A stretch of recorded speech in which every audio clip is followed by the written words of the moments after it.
The CBS 13 News at 10 starts with breaking news. And we start with that breaking news out of Stanislaus County. A harrowing home invasion as men wearing masks opened fire inside a Modesto home. One man critically injured.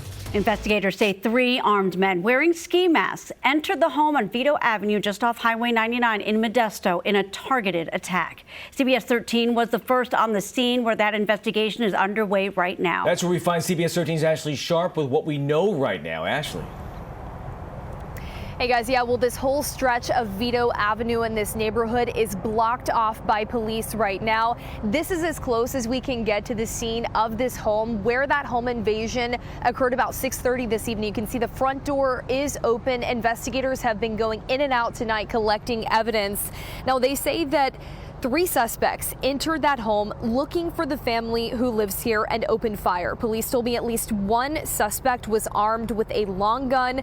1 person who lives here at the home was shot. That victim was transported to the hospital in critical condition, but police tell me that he is expected to survive. Another person in that home at the time of the invasion suffered minor injuries but was not shot. Take a listen here to the police dispatch as that call came in this evening with our only description at this hour of the suspects in the shooting. There's going to be 3 suspects, all VMAs wearing ski masks. There was one of them that was on foot in an alleyway behind a residence. One is armed with an AR-15. Now, police told me even though those 3 armed suspects ran away from this scene, they don't believe that the public is in danger, saying that this was a targeted attack. Now, on scene right now, we still have investigators with the Stanislaus County Sheriff's Office Major Crimes Unit. They tell me that they will be here for the next several hours as they continue collecting evidence in that shooting. All right, Ashley, thank you for that live report. Tonight, we're learning that a Solano County man is dead and 4 others, including 2 men from Sacramento County, are hurt after a shooting near a San Francisco nightclub. The shots fired around 11 o'clock last night near the Condor Club. Video showing the swarm of police cars that responded to that scene. A 23-year-old man died. 4 other victims were found nearby. Witnesses described the chaotic moments following that shooting. I just heard pop, pop, pop. I don't even know how many. Maybe 4 shots, maybe 5, I don't know. And looked up there and you could see the body in the middle of the street up there. And then a bunch of bystanders picked him up and dragged him to in front of the liquor store up there. How awful. It's unclear what led up to the shooting, but investigators say it was targeted. The names of the victims have not been released and no arrests have been made. The search is on right now for the suspect who stabbed a man in Sacramento. As you take a look at the scene, we had this as breaking news earlier. It happened just before 4 tonight on Stockton Boulevard. The victim was taken to the hospital and is expected to be okay. An investigation into a deadly crash underway in Sacramento tonight. Police say a motorcycle collided with a car just before 3:30 this afternoon near 24th and W Streets. The motorcycle rider died at the scene. The driver of the car is said to be cooperating with the investigation. The U.S. Supreme Court just ruled that local governments in California can sue major oil companies over climate change. Here's more. A lawsuit filed back in 2017 by San Mateo, Marin, and Santa Cruz counties seeks damages from more than 30 companies that profit from products contributing to rising temperatures and sea levels, which the counties say forces them to spend more money on building seawalls and other protections. The oil companies appealed the lawsuit, temporarily stopping it, but today's ruling allows that case to move forward, along with similar lawsuits from 5 other states. In just a few hours, President Biden is expected to officially announce his bid for re-election. Sources say the president will make the announcement in a video. He's also expected to name the White House advisor, Julie Chavez Rodriguez, to his re-election campaign. She's the granddaughter of labor icon Cesar Chavez. All right, now to the finger fallout from a nail-biter of a game and renewed hope tonight that De'Aaron Fox may still be able to play in that crucial Game 5. That's right. Right now, he's listed as doubtful. But, Sarah, now you're joining us now, and you spoke with a doctor who says that if he really wants to play, that there is a way to make it happen. Yeah, absolutely, guys. Unfortunate news for the Kings for sure, but there is a glimmer of hope. I spoke with a hand surgeon tonight. We went over De'Aaron Fox's injury. He says, come game time, there is a way to play with this fracture. Dr. Andrew Lee, who specializes in hand surgeries at UC Davis, UC Davis says that this injury is actually very common in sports. Now, he hasn't seen the x-rays, but given his expertise, he says they'll likely put a pin in the finger, wrap it with a splint, make sure that it's well protected, and hope for the best. But with it being his shooting hand, Dr. Lee says it's going to be a bit of an obstacle to overcome. In basketball, especially if it's your shooting hand, you really do have to have, full mobility of your fingers. So I was like, I was like, oh man, this is going to be kind of a challenge for him to overcome, especially needing to play so soon. But the human body adapts really, really well. I think he'll figure out a way to play well.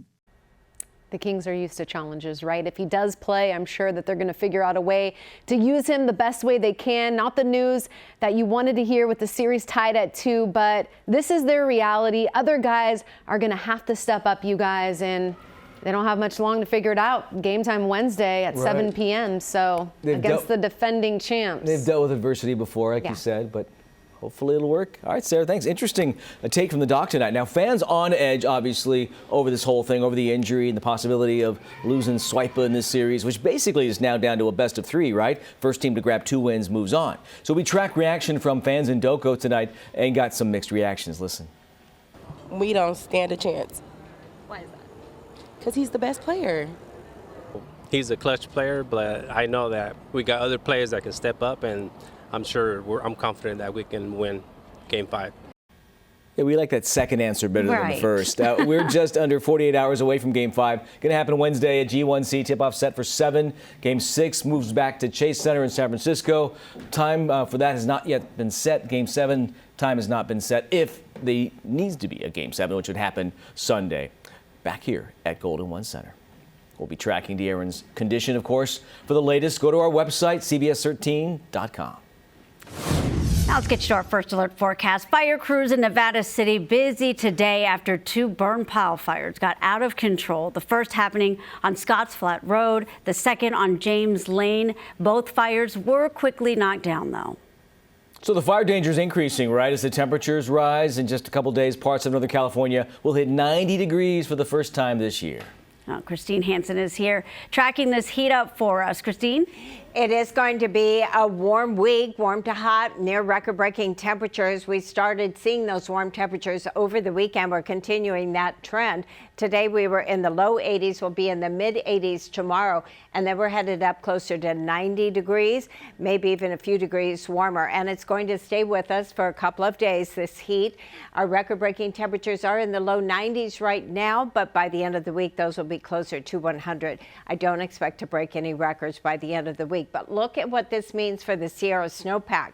Our temperatures will climb into the 60s next couple of days, and then we're parked in the 70s with a weather pattern that will bring unusually warm conditions for the Sierra. With our record snowpack in place, you can imagine that this flood watch has been placed from Thursday night to Monday morning with near record temperatures. We will see rapid snowmelt, significant stream flows, dangerous conditions, especially on the eastern side of the Sierra. Cold water flows throughout the valley and foothills. We'll track this system that's building in and give you a 7-day forecast coming up. Marley? All right, we'll see you then. Thank you, Christine.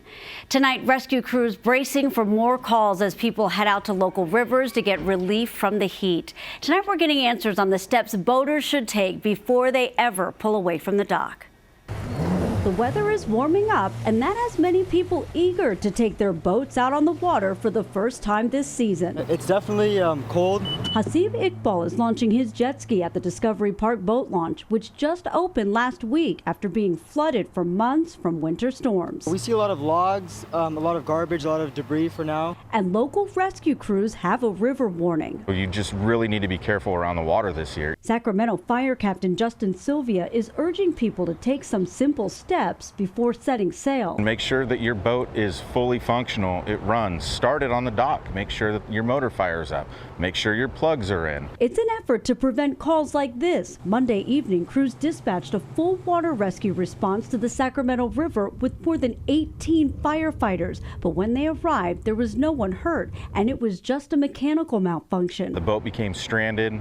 the motor stopped working, and they were floating downstream. Once your boat becomes disabled, you're at the mercy of the river. Hasib says he's also had mechanical issues this season. We were actually stuck yesterday, and we went back and we changed the batteries on one of the skis. We didn't have it on a trickle charger, and it went flat.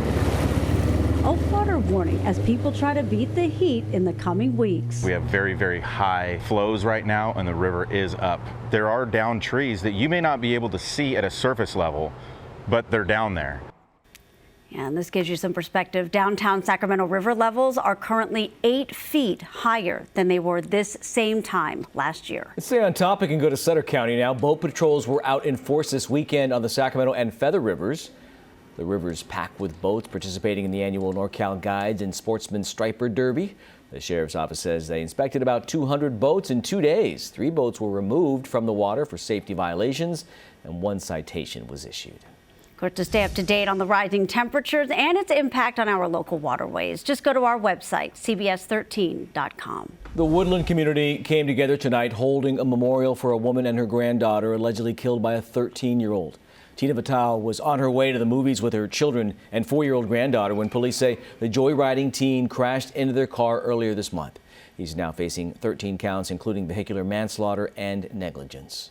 This is a tight-knit community, and so you know somebody, you see somebody, you feel that pain and grief, like that could have been me or my family. The 13-year-old is expected back in court May 2nd. If a motion from the Yolo County DA is granted, he could be arraigned on new charges. Taking a live look at the state capitol now, where lawmakers voted to protect sexual assault survivors from retaliation. The bill passed overwhelmingly with bipartisan support. A victim's comments about sexual assault or harassment are now protected against defamation lawsuits as long as the allegation isn't knowingly false or made recklessly. It also helps a victim recover attorney's fees and damages. All new at 10, new details into a Sacramento fire captain fired. The termination letter after a call for help ends with a man dead. Steve, thank you. A midair scare. A bird strike sends flames shooting from a plane's engine. We're getting answers on unsettling trends as Sacramento ranks among the top with these collision concerns. And preventing foreign governments from buying California ag land. We're getting answers on a bill making its way back to the governor's desk and why it was vetoed the last time. A herd of goats make a great escape, rushing through the busy streets of San Francisco. Well, kind of rushing anyway. What the city had to do to lure them back to safety. Stay with us. We're back in 60 seconds.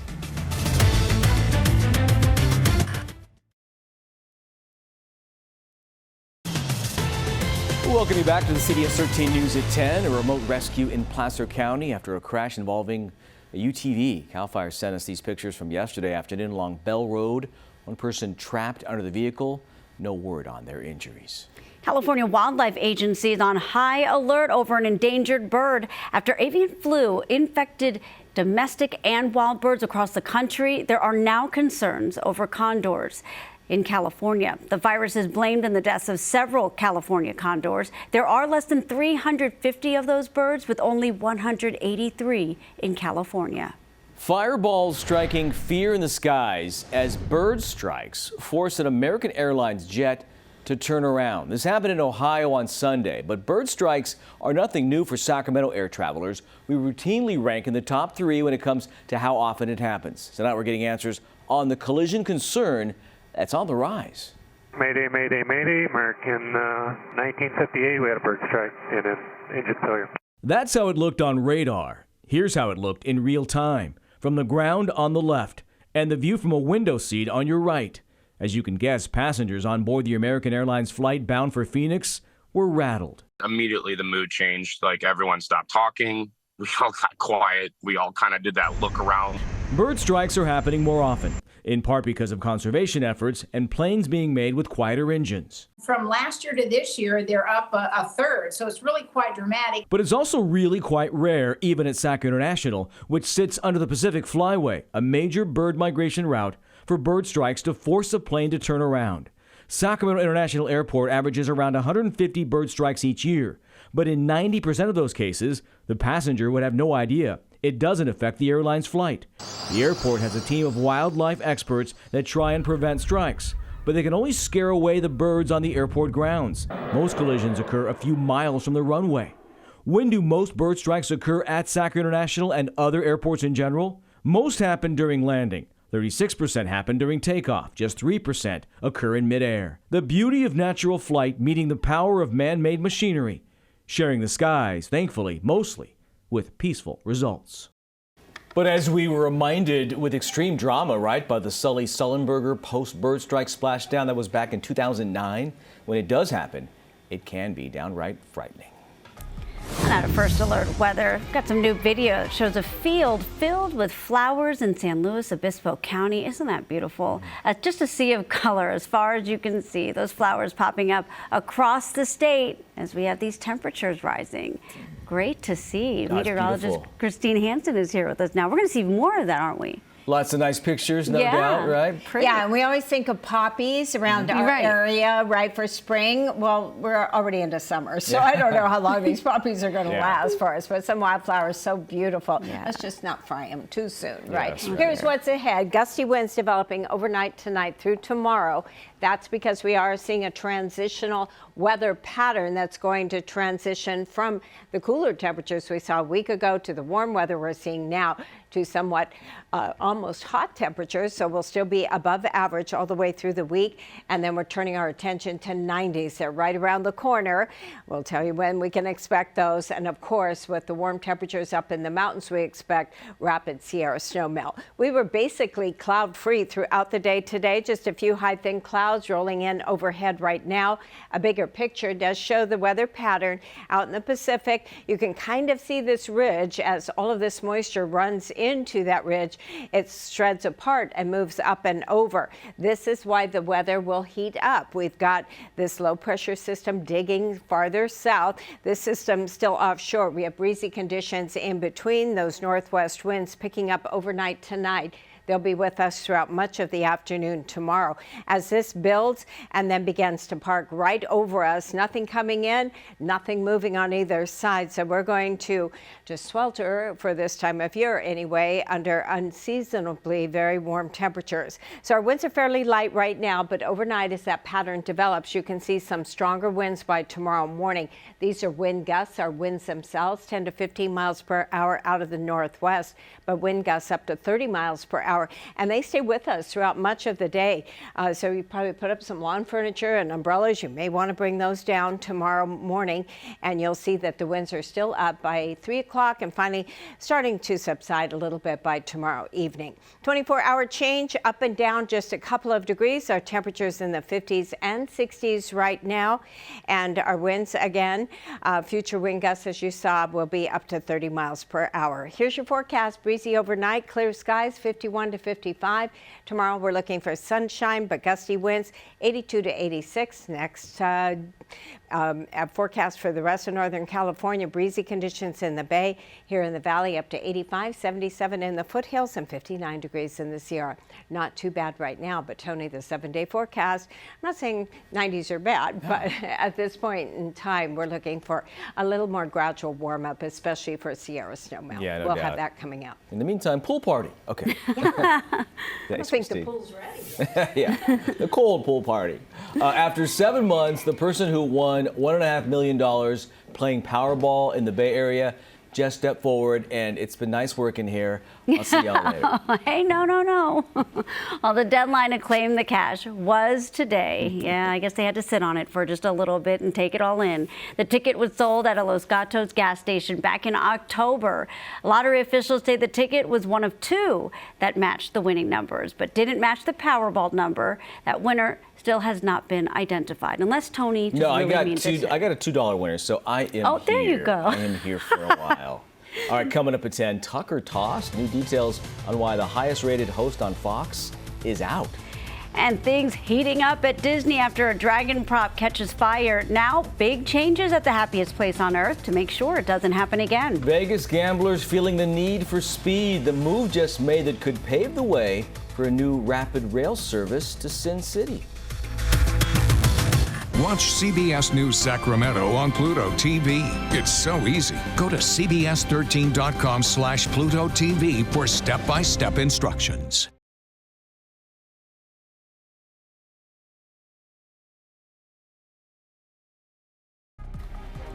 Welcome back. The trip to Vegas from LA could get a lot shorter, a lot sooner, thanks to a planned bullet train.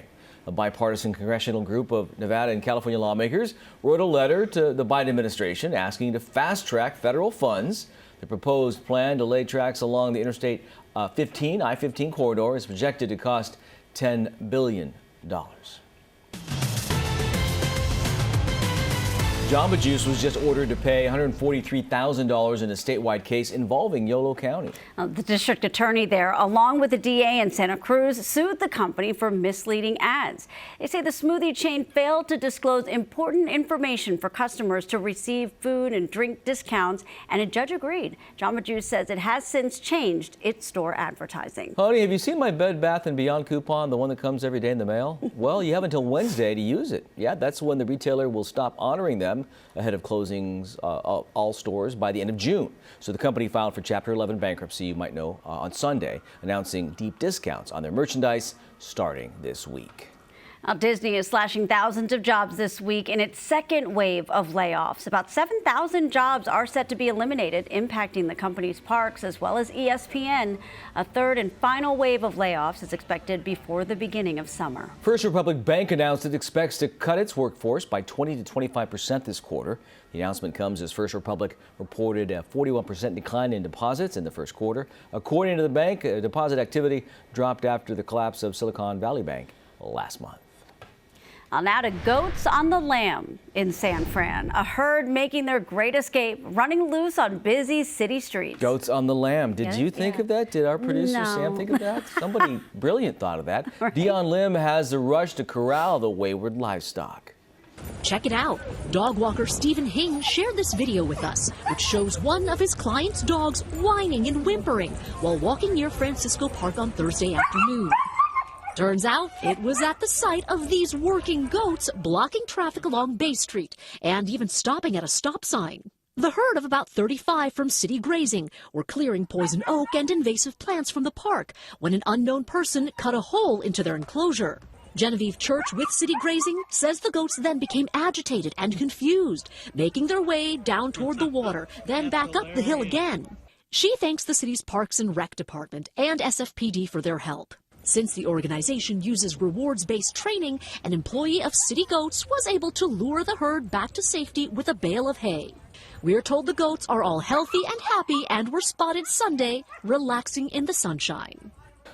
The only way that'd be better is if they were loose on the windiest street ever. Remember that? They would be just like, that would whoa. have really agitated them. If that hill was agitating, those windy roads would have been that way. Keep it right here. All new at 10. A fire captain fired after a handcuffed patient dies under his watch. Why he could soon be back on the job. Is California shipping our water to other countries? We're getting answers on a bill that would keep them from owning ag land in the Golden State, and why it's been vetoed before. A wild push for popcorn after a theater leaves its door propped open. The moose on the move at the movies, all caught on tape. It's all new and all next on the CBS 13 News at 10. The CBS 13 News at 10 continues with breaking news. We have an update for you on that breaking news we brought you at the top of the show. Home invasion in Modesto. CBS 13 has just confirmed that 2 children and an elderly person were inside at the time of that home invasion. Now, they were not hurt. This again happened on Vito Ave just hours ago. A man was shot and is in critical condition, but expected to be okay. A woman was also hurt, but she was not shot. We're going to continue to follow this one and bring you more information as we get it. New details tonight into the firing of a Sacramento City fire captain after a call for medical aid ends with a man's death. CBS 13 Steve Large is in Sacramento with what's inside the termination letter, now public. Steve. Yeah, and here's a copy of the termination letter that says that this captain failed a family who was calling for help. This captain called police, who handcuffed this patient and put him in the prone position face down. The Sacramento City letter addressed to Jeffrey Klein reads, "You are hereby terminated from your position as fire captain." The termination follows this call for service in February 2020, captured on police body cam. Klein was the captain in charge as paramedics met officers outside the home with the call for help. Hey, he's in the back. We just need you to get him cuffed, restrained, or talked down so we can check his. Paramedics described their patient as agitated. When officers went inside, they explained their plan to the patient's mother. Make sure you're aware of what we're going to be doing. We're just going to get him kind of restrained. You're all right. The fire department termination letter, first reported by the Sacramento Bee following a Public Records Act request, reads, "The act of putting a patient on their stomach during a medical emergency violates the Behavioral Crisis Restraint Protocol, which states restrained patients will be placed in a sitting, supine, or lateral recumbent position, and to avoid prone."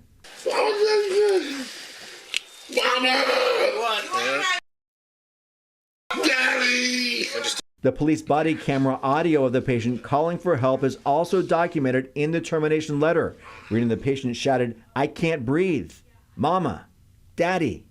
The patient, 48-year-old Reginald Payne, shown here in a photo provided by his mother, stopped breathing by the time he was in the ambulance. Take good care of my child. Payne was pronounced dead 1 week later. Well, the termination of this captain does allow for an appeal, and the fire union says that is in the arbitration process right now. Meantime, I did reach out to the Sacramento Police Department for a comment regarding this call for service. They declined to give me any response, citing that family has filed a lawsuit in this case. Oh, we'll definitely keep following it. Steve, thank you for that report. The U.S. Supreme Court has agreed to rule on whether or not politicians can block users on social media. It comes after several instances of public officials restricting people from viewing their content. At the center of the argument is if an account used by government officials to communicate with the public is bound by free speech guarantees, and if they are, how far they can the public be excluded? Now to a major shakeup in cable news. Fox News has parted ways with its top-rated host, Tucker Carlson. CBS 13's Jerika Duncan breaks down what led up to the surprise announcement. And we'll be back on Monday. In the meantime, that was Tucker Carlson signing off on Friday. This morning, the highest-rated primetime anchor at Fox News was told he was leaving the network, according to the New York Times. Fox News Media and Tucker Carlson have mutually agreed to part ways. Fox made the announcement on air and noted in a statement that his last show was Friday. There was no comment from Carlson. In case you haven't noticed, it's hard to trust anything you hear right now. The LA Times reported Fox Corporation CEO Rupert Murdoch personally made the call to oust Carlson. He is currently involved in a lawsuit filed by his former senior producer, Abby Grossberg. That he used incredibly vulgar language to talk about women at times. And that his peers were empowered to behave in a way that was deeply misogynistic and sexist. Carlson's departure comes less than a week after Fox agreed to settle a historic defamation lawsuit with Dominion Voting Systems for over $787 million. Text messages revealed in court documents show Carlson privately criticizing Fox's guests, former President Trump, and one directed at Fox management that said, "Those efforts are destroying our credibility." Murdoch was also reportedly upset with Carlson's coverage of the January 6th attack. He claimed it was provoked by government agents.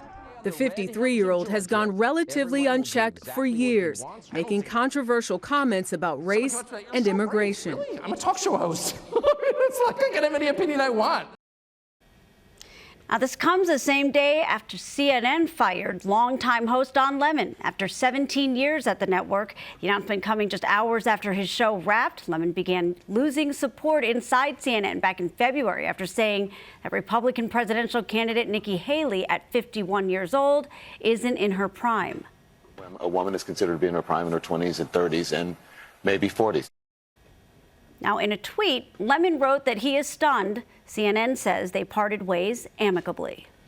This year's fire season promises to be worse than last year's, and a lawsuit could change how fire crews battle to put them out. Arguments began tonight in a lawsuit looking to limit the use of fire retardant, claiming its drop into waterways violates the Clean Water Act because there's no permit. But opponents of the lawsuit say it's a critical firefighting tool that could have catastrophic consequences if limited.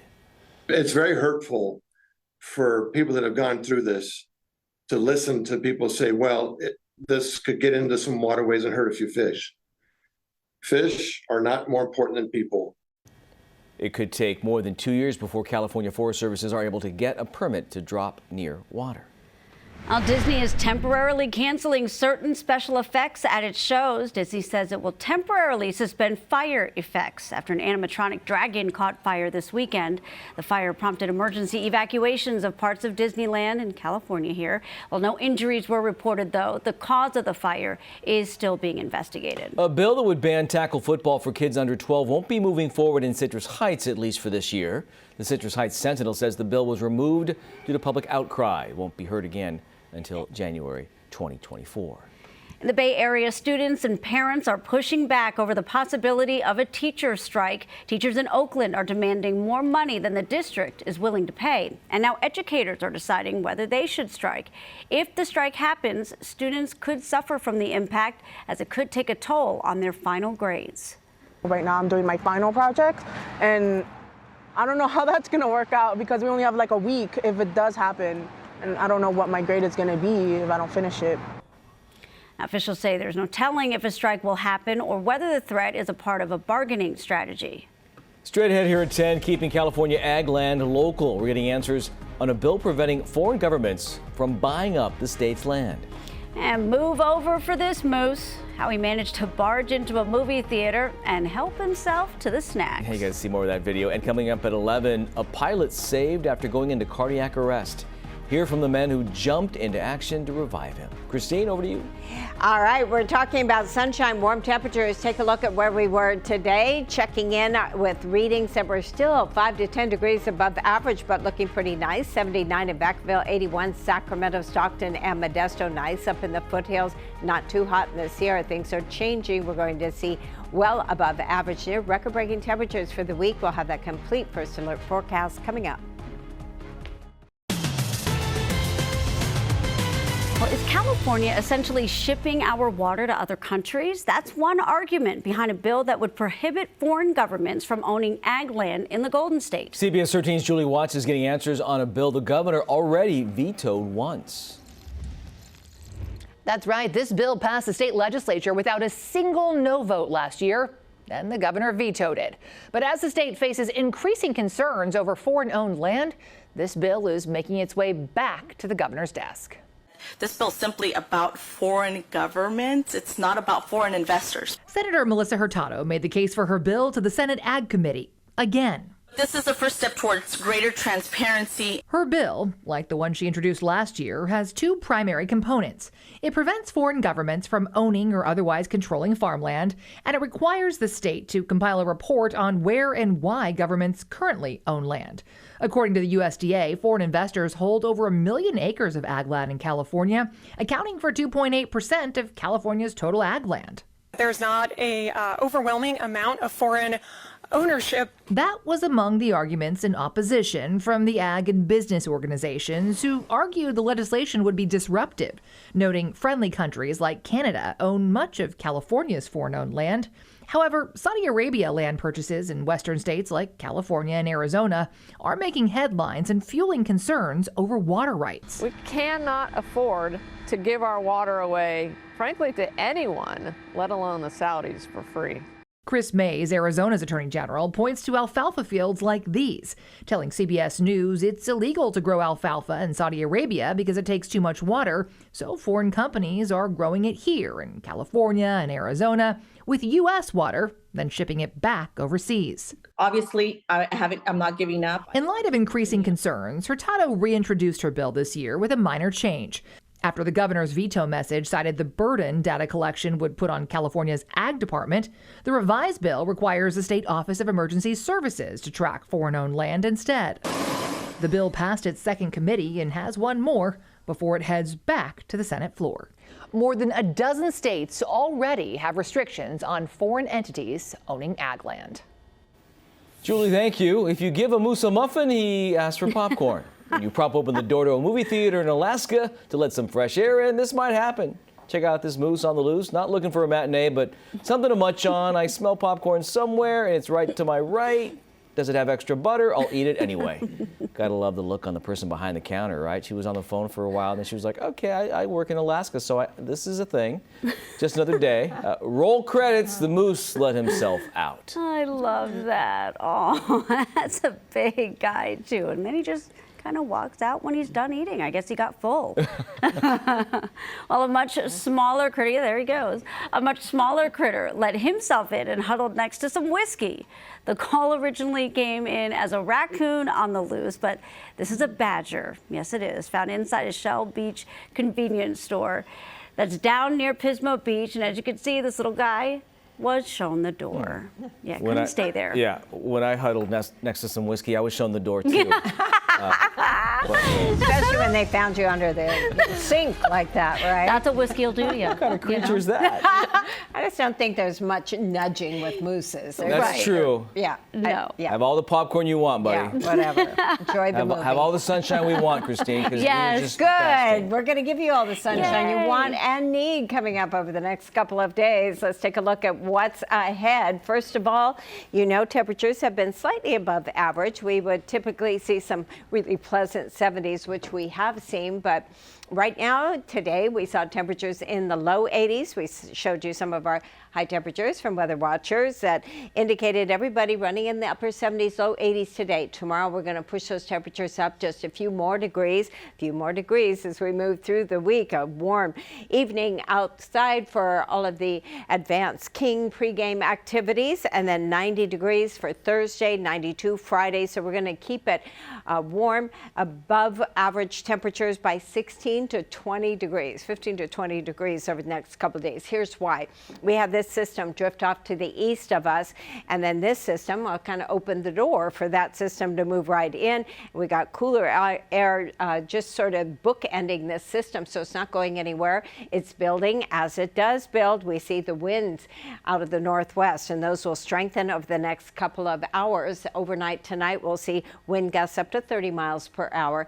And then tomorrow, we're looking for our winds to stay up throughout the early afternoon hours. And then by about 5 o'clock tomorrow evening, those will start to diminish somewhat. 7-day forecast for the Sierra.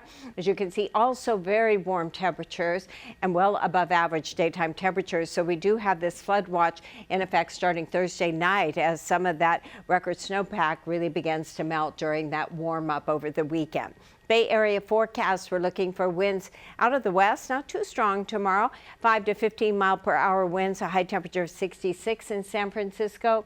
Inland valleys, our wine country areas will be in the mid 80s, and those are also headed up. In the foothills, lighter winds, sunshine. We didn't see much cloud cover today. We're not going to see much tomorrow, just a few high, thin clouds, and daytime temperatures will be in the 70s, mainly in the foothills. 75 degrees up in Quincy, and nice weather around Lake Tahoe. Temperatures still not too warm, starting off chilly still tomorrow, 27 with daytime high of 59 in Truckee. Here in the valley, we're looking for overnight low temperatures in the upper 40s, Stockton 49, 83 degrees, San Joaquin Valley, 85 in Roseville, Sacramento, Marysville, 84 degrees. Beautiful weather for tomorrow. Again, just a few high, thin clouds overhead. Otherwise, sunshine. 7-day forecast looking like this. Here's our near record temperatures, although they're slightly higher than that, about 95 to 100 still. These are well above average again by 15 to 20 degrees. We'll keep it warm with 80s through the weekend. And here, as we take a look at the Bay Area, we'll see some 70s. Also, and this is for San Francisco, temperatures near 90 in the foothills by Saturday, and Sierra temperatures, as you know, 60s and 70s. So an early just touch of summer.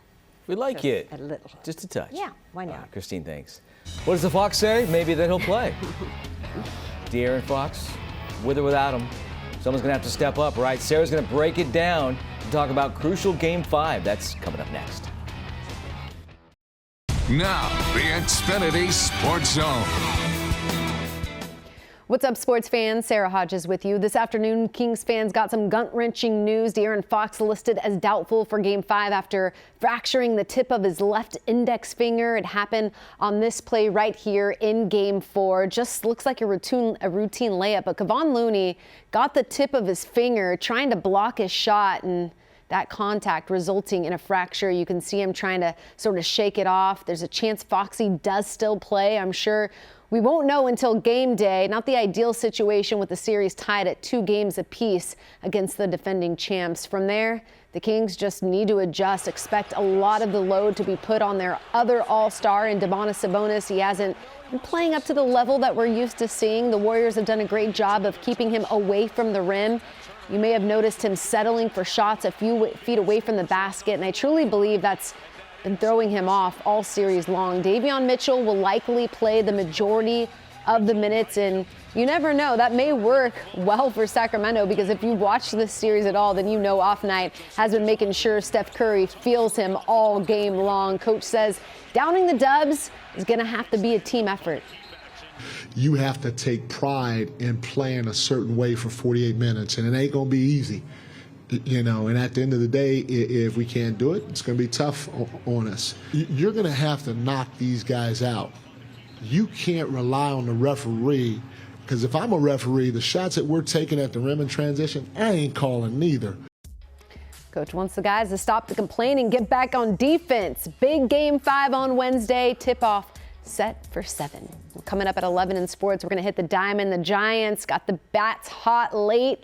Late, better than never, right? We're going to check in on both teams from the Bay in just a bit. But guys, more on De'Aaron Fox. I mean, you can't replace him, right? You just hope all your teammates can step up and make up for all that he does. Averaging 31.5 points in this series, 7 assists, 2.5 steals. It's just a lot. But you're right about Davion on Curry. He made Curry work hard that last game. You notice, like, when Davion's on him, Coach Steve Kerr takes Steph Curry out. Right. It's just funny. So, you know, We just need them all to keep coming alive here. out there. Yeah, exactly. And like you said earlier, the fans need to step up too. Keep them pumped. Keep them going out there. Be loud. Right, Thanks, Sarah. Still ahead, a mom gone mad? Hear from the woman caught on camera spraying mace in the face of her son's principal. A pause in the deadly fighting in Sudan. Details on a new ceasefire that's bringing a little bit of peace. And a dangerous delivery, what one Instacart driver is saying after someone opened fire when she made a wrong turn. Keep it right here. Welcome back. An Ohio mom is speaking out after surveillance video shows her spraying her son's school principal with mace. So she claims her son, who has autism, was repeatedly bullied on the school bus and got off the bus crying. The school says she tried entering the school through a non-authorized door, and after a back and forth with the principal, she maced him. Pepper spraying him? No, I don't regret it, because I talked to him multiple times. I talked to multiple people at that school to try to, get heard for my child, and nothing ever, gets done. And mom's facing 2 felony assault charges now and a charge of criminal trespassing. Panic at a Texas high school after someone yelled shots fired during a basketball tournament.